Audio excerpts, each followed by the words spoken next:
Direct avec toujours le co-entraîneur du MHR Didier Besse, Célia Rigaud également pour parler de rugby. Dans un instant, Jean Cadre dans le quartier des Arceaux, la pépite de notre ami Florian mentionne ce soir. Et tout de suite la chronique de Anne, c'est maintenant.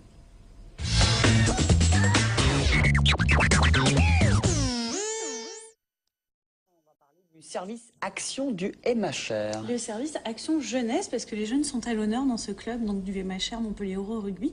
Je suis avec Célia Rigaud qui est la responsable de ce service. Alors il y a deux actions qui marchent très fort, qui sont maintenant installées depuis un certain nombre d'années en ce qui concerne les parrainages dans les écoles de l'agglo, et puis depuis la saison dernière en ce qui concerne l'Ovalie Pichou. Mais on va d'abord parler de la dernière petite nouveauté du service action jeunesse. Ce sont des stages. Oui, depuis l'année dernière, on essaie de développer ce nouveau concept. On organise des stages de perfectionnement pour tous les jeunes qui sont licenciés au club ou ailleurs. Et depuis l'année dernière, on fait des stages en pension complète aussi. Donc, ils viennent vraiment rentrer dans la peau d'un rugbyman pro avec des entraînements matin, soir et la découverte de toutes les infrastructures professionnelles.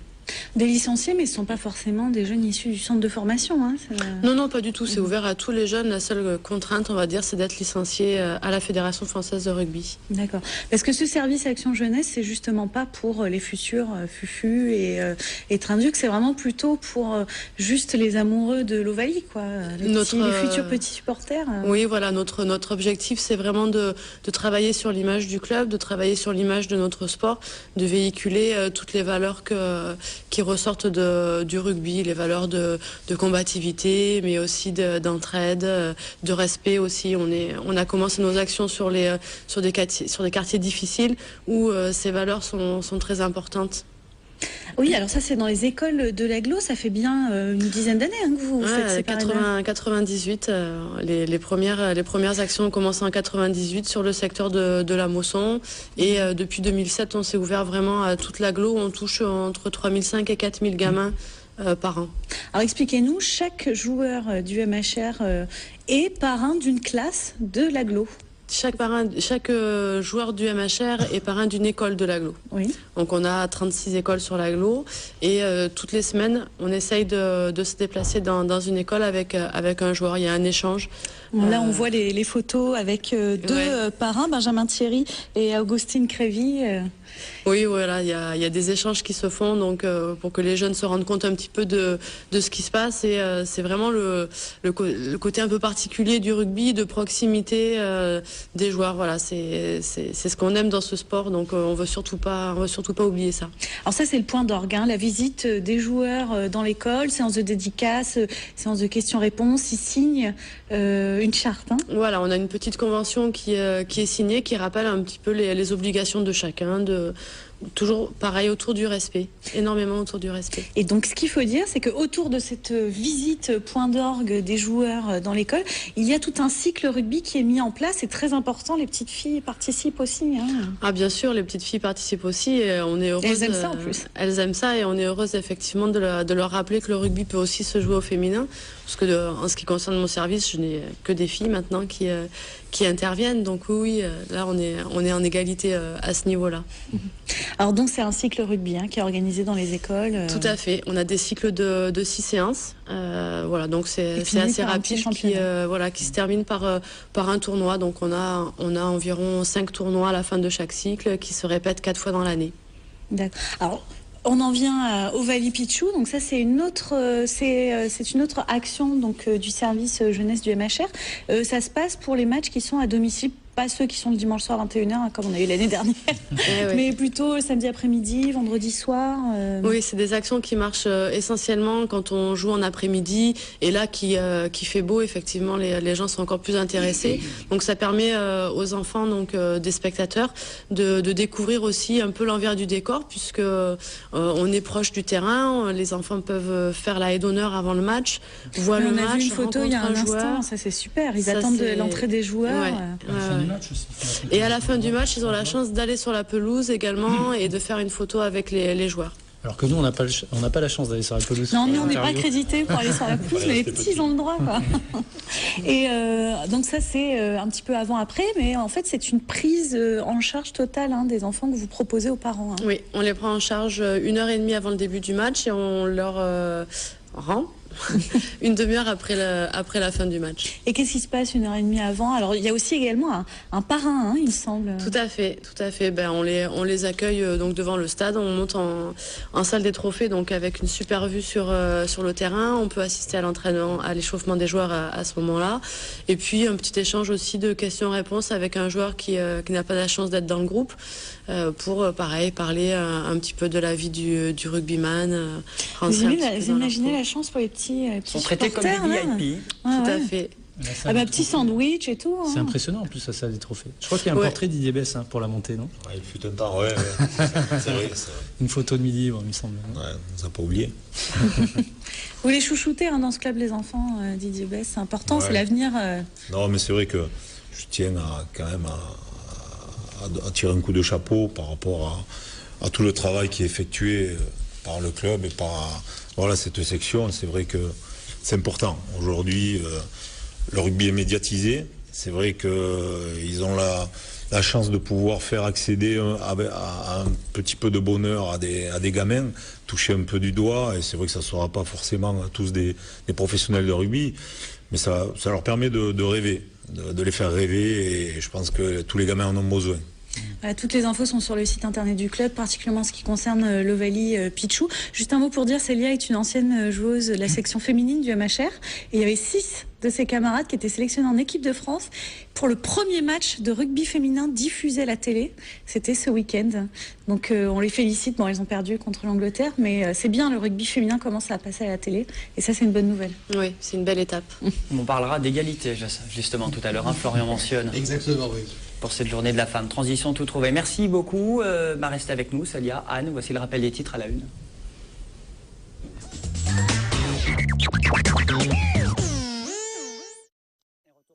Incendie ces dernières heures à la Grande Motte. La Thalasso de la Grande Motte en feu. Le centre. Une douzaine de personnes ont été évacuées à cause d'un incendie au centre de thalassothérapie de la Grande Motte au point zéro. Le feu aurait pris un peu avant minuit dans les vestiaires et s'est propagé à la partie thalasso, donc le bar que vous voyez là, également les vestiaires et l'accueil. Les résidents présents ont été évacués et relogés. Ils ont pu retourner au centre dès ce matin. On y revient dans notre édition du soir. Puis à Montpellier, le jeu de paume est définitivement fermé à la circulation depuis aujourd'hui. Seuls les bus taxis et la future ligne 3 du tramway emprunteront désormais l'axe qui devient donc piéton. La chaussée et les trottoirs vont être complètement réaménagés en vue de cette piétonisation. Un chantier de rénovation qui devrait durer entre 14 et 18 mois. Et puis dans le journal, on reviendra également sur l'appel lancé par Jean-Pierre Grand aujourd'hui, le député maire de Castelnau-Lez, qui demande aux élus de la région de se mobiliser pour permettre à Dominique de Villepin d'être candidat à l'élection présidentielle. Il manque encore une trentaine de signatures à l'ex-premier ministre. Date limite des dépôts des parrainages le 16 mars au Conseil constitutionnel. La météo, quel temps? Ça sent le printemps toujours pour mardi? Oui, il fait toujours très beau dès le lever du jour. Les températures seront comprises entre 6 et 10 degrés. L'après-midi, le soleil est toujours très présent sur toute la région. Les températures annoncées sont très douces. 18 degrés au Grau-du-Roi, 20 à 7, 23 à Alès et 24 à Montpellier. Didier Besse, c'est toujours agréable de s'entraîner dans des conditions printanières comme ça à Yves-du-Manoir? Ah oui, complètement. Je pense que même les joueurs, tu prends beaucoup de plaisir et encore plus quand tu te retrouves sous un soleil radieux. C'est ça le secret du MHR. Voilà. C'est le secret du MHR. Un peu plus de plaisir quand on sait que c'est l'info de la journée en rugby. Fulgence Ouedraogo, Olivier, qui a été sélectionné. Dans les 23, oui. Pour le tournoi Destination. Ouais, pour le match à Cardiff, effectivement. Oui, je pense que c'est une juste récompense. C'est vrai qu'il a été déçu. Il a été déçu de ne pas avoir été appelé sur les premiers matchs du tournoi. Mais par contre, il a toujours gardé le moral et a joué pleinement le jeu avec son équipe.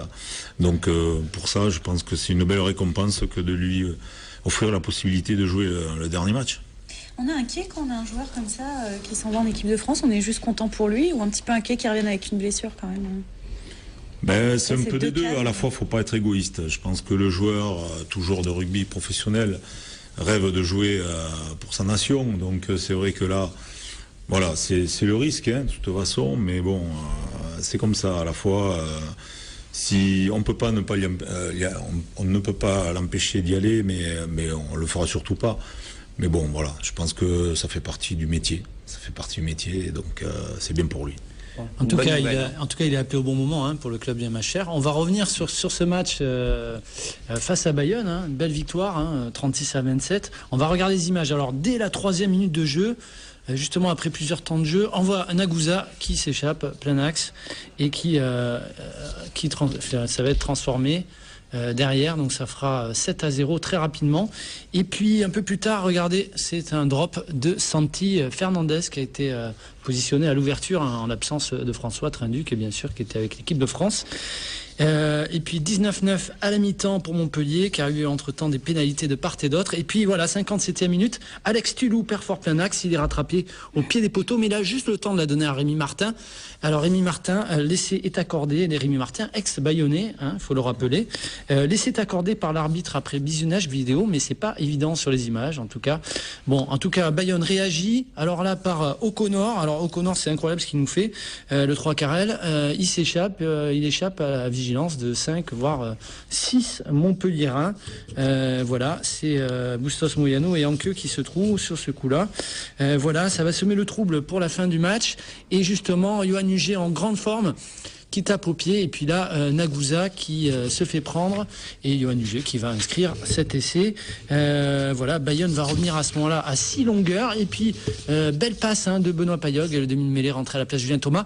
Et puis voilà, Nagusa se rattrape sur ce coup-là. Il est le premier à aplatir dans l'embut bayonnais.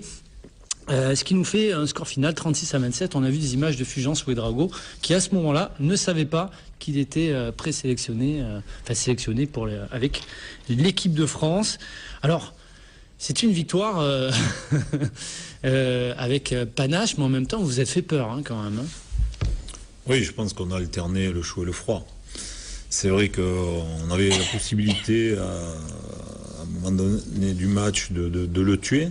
Et puis on a laissé les Bayonnais revenir hein, dans notre roue. Et c'est vrai que bon, on ne peut pas dire qu'on a été inquiétés, mais ils sont revenus à 6 points. Et c'est vrai qu'il a fallu attendre un dernier exploit individuel pour reprendre le large. Donc c'est vrai qu'on s'est fait peur. Justement Didier Bess, on va écouter Fulgence Ouedraogo et Julien Thomas. Et justement Fulgence Ouedraogo, il va nous dire pourquoi le bonus offensif, à son avis, n'était pas possible ce jour-là.